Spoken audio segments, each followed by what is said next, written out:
Hello and welcome all. Myself Neetu Gupta, Masters in Law from NLS Bangalore. This is our second session on legal terms and phrases.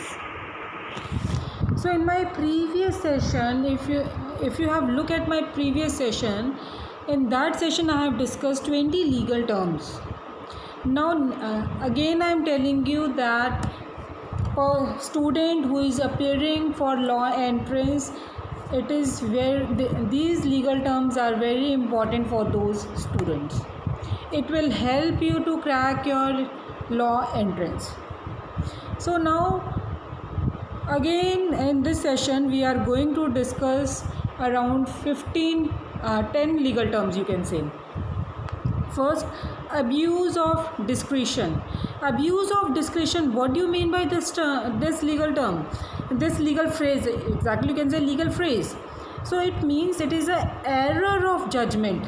It is an error of judgment by a trial court in making a rule that is clearly unreasonable. ठीक है, कोई trial court है, judgement दे रहा है, उन्होंने कोई error commit कर दिया है जो अनरीजनेबल, जब वो जजमेंट दे रहे हैं तब एरर कमिट कर दिया जब जो कि अनरीजनेबल है, जस्टिफाइड नहीं है, और यू कैन से कि वो लॉ एप्लीकेबल नहीं है उस केस पे. So this is abuse of discretion. और जब अपील में जाता है तो कई बार अपील कोर्ट भी एडमिट कर लेते हैं कि ये जज गलत था, रॉन्ग था, पर इतना भी रॉन्ग नहीं था कि वो हम उसके कह दें कि वो दूसरी पार्टी, उस वजह से दूसरी पार्टी को कोई लॉस हुआ है, एनॉइंड हुआ है. और क्रिमिनल केसेस में, in criminal cases abuse of discretion है वो क्या इंक्लूड कर सकता है? Sentences that are grossly too harsh. अब डिवोर्स एक्शन है, डिवोर्स एक्शन में आपका क्या इंक्लूड हो सकता है? एलिमनी आपको कितनी अवॉर्ड हो रही है, जो एलिमनी अवॉर्ड हुई है that was beyond the established formula, और you can say life partners realistic ability to pay. Is it clear? This was abuse of discretion. Now next legal term is abuse of process. Abuse of process means it is the act of using legal process.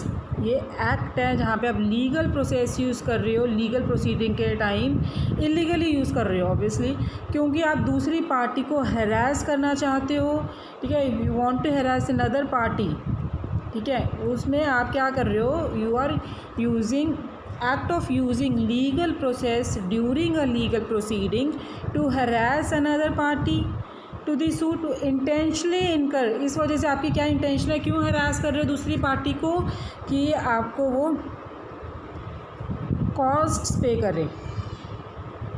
कि court है, court दूसरी party को order, जिस party को आप harass कर रहे हो कि उसको कोर्ट ऑर्डर करेगा कि ये पार्टी उसको कॉस्ट पे करे. Is it clear? या फिर आप कॉज ऑफ एक्शन को डिले करना चाहते हो. Is it clear? कई बार क्या होता है समटाइम्स कि जो लॉयर है, लॉयर एक्सीडेंशली प्रोसेस को एब्यूज़ करते हैं, एक्सीडेंटली प्रोसेस को एब्यूज़ कर देते हैं, गलती से कर देते हैं. तो इन दैट केस वो एपोलोजाइज़ करके अपना एरर को करेक्ट कर सकते हैं. Is it clear? Next legal term abort. Abort का मतलब क्या होता है? To touch at the end, to reach at the end. Boundaries हैं दो प्लॉट्स की, वो एक दूसरे को टच कर रही हैं, that is abort. Next acceleration. Acceleration का मतलब क्या होता है? Shortening of the time until some event takes place. Shortening of the event until some event takes place. Is it clear? Shortening of the time until some event takes place. Next, acceleration clause. अब what do you mean by acceleration clause? ये क्या है कि it is a contract. It is a contract provision that allows a lender to require a borrower it is a contract provision. Exclusion clause का ये contract की provision होती है जो कि लेंडर को अलाउ करता है, that allows a lender to require a borrower to repay all an outstanding loan if certain requirements are not met. देखिए अगर कुछ रिक्वायरमेंट्स नहीं फॉलो की गई है तो लेंडर कहेगा बोरर को सारा आउटस्टैंडिंग लोन जितना भी बचा है वो सारा पे करते हैं। And this is also known as due on sale clause. Is it clear? Next, accept. Now what do you mean by the term accept?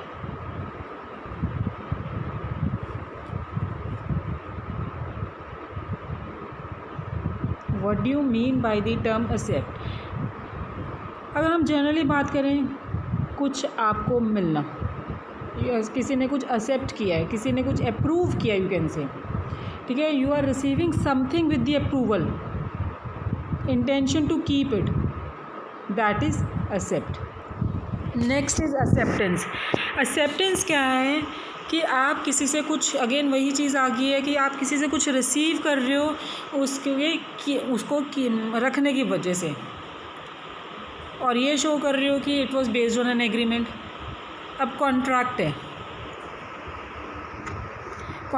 है, आप चाहे आपको किसी ने ऑफ़र किया है, आपको किसी ने ऑफ़र किया है, आप उसके ऑफ़र को एग्री कर रहे हो, चाहे ओरली एग्री कर रहे हो, राइटिंग में एग्री कर रहे हो, express implied, in any way you are agreeing to that offer. जब आपने एग्री कर लिया वो क्या होएगा?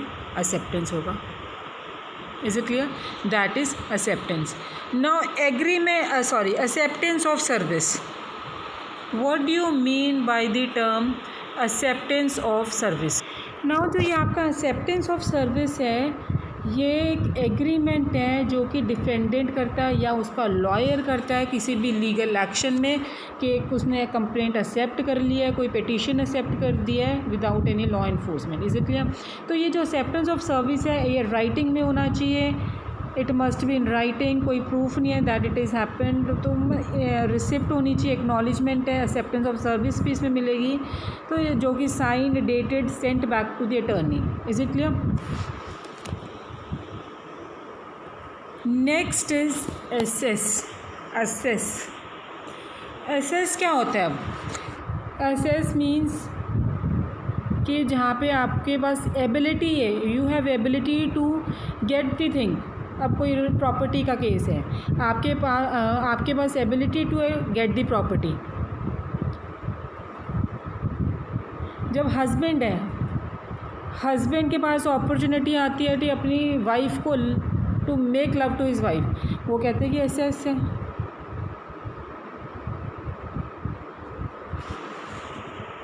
Is it clear? Next is accessory. Accessory means, accessory मतलब क्या होता है कि person who is helping somebody to commit a crime. ठीक है, इसमें कोई पर्सन है जो कि किसी की हेल्प कर रहा है क्राइम को कमिट करने के लिए, वेपन्स प्रोवाइड कर रहा है, उसको प्लानिंग में कर रहा है, एनीथिंग, उसको कह रहा है कि आप यहाँ पे छुप सकते हो, आप ये कर सकते हो, in any way he is helping, he is known as the accessory. Is it clear? हाँ, थिंग इज़ दैट कि जो एक्सेसरी की पनिशमेंट होती है it is less than that of the main criminal. Is it clear?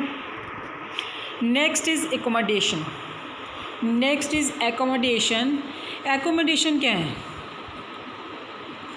What do you mean by accommodation? So accommodation is that कि आप किसी के लिए कुछ फेवर कर रहे हो without any consideration, without any pay, without any compensation, you can say, ठीक है, कि you are making a favour to somebody without any consideration. जैसे कि आप किसी के लिए पेमेंट, कर्ज़ा लिया हुआ है, उसको आप पेमेंट के लिए सिग्नेचर्स कर रहे हो। Is it clear? That is accommodation. Accomplice. Now what do you mean by the term accomplice? Again जो हमने असेसरी किया था वही चीज़ है कॉम्प्लेक्स, कि कोई अगर किसी की क्राइम को कमिट करने के लिए हेल्प कर रहा है, असिस्ट कर रहा है, who is accomplice. Unlike a mere accessory is usually present or directly aids in the crime. ठीक है, वहाँ पे क्या है, वो असेसरी में ओनली डिफरेंस इज़ दैट कि असेसरी में वो जस्ट हेल्प कर रहा है, ठीक है, उसको प्रोवाइड कर रहा है, उसको कह रहा है यहाँ, उसको प्लान कर बता रहा है. यहाँ पे क्या है, अकॉम्प्लिस डायरेक्टली प्रेजेंट होता है, वहाँ पे डायरेक्टली हेल्प करता है. फॉर एग्जांपल कि उसके लिए गन होल्ड कर रहा है, जब वो बैंक को लूटने के लिए जा रहे हैं, तो बैंक में वो जो पर्सन बैंक को लूटने के लिए जा रहा है उसके लिए वो गन होल्ड कर रहे हैं. इज इट किसी को विक्टिम को पकड़ रहा है. Is it clear? That is accomplice. Now next is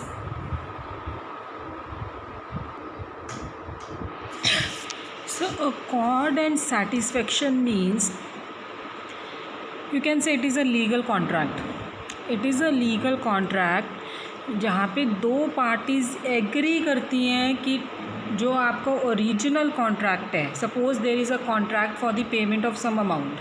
original contract में आपका डिसाइड हुआ था कि 50,000 पे करना है, 50,000 पे करना है, लेकिन अब वो कॉन्ट्रैक्ट ख़त्म कर और नया कॉन्ट्रैक्ट कर रहे हैं. So accord and satisfaction it is a legal contract where two parties agree to discharge a tort claim और यू कैन से कॉन्ट्रैक्ट और any other liability for an amount based on the terms that differ from original amount of contract or claim.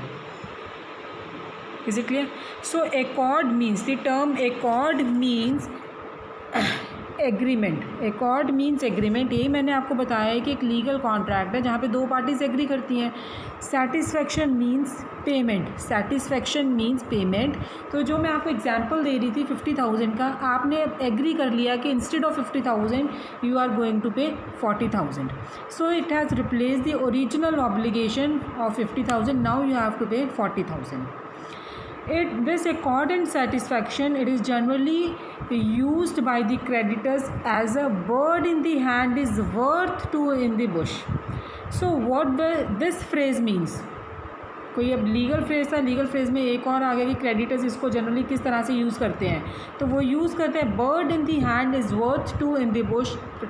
तो what you mean by this phrase, ये क्या है आपका, it means it is a better to hold on to something one has already then to risk losing it by trying to attain something better. ठीक है, अगर हम सभी सोचते हैं कि कुछ बेटर अटेन कर लेंगे उसको छोड़ दें, वो नहीं, वो चीज़ है. Next legal term is account stated.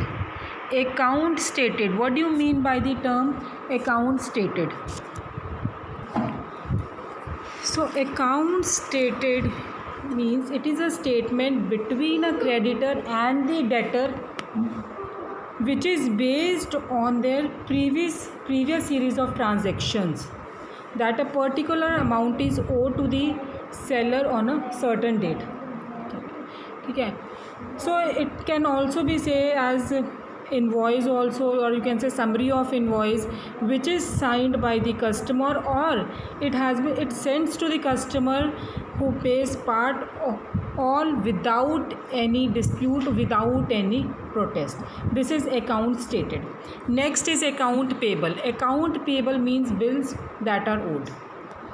Now accounts receivable. Accounts receivable क्या होता है कि amount of money which is due, कि आपने कोई अमाउंट ऑफ मनी, कुछ मनी दी है किसी बिज़नेस को, किसी प्रोफेशनल्स को, बाय कस्टमर्स और क्लाइंट्स.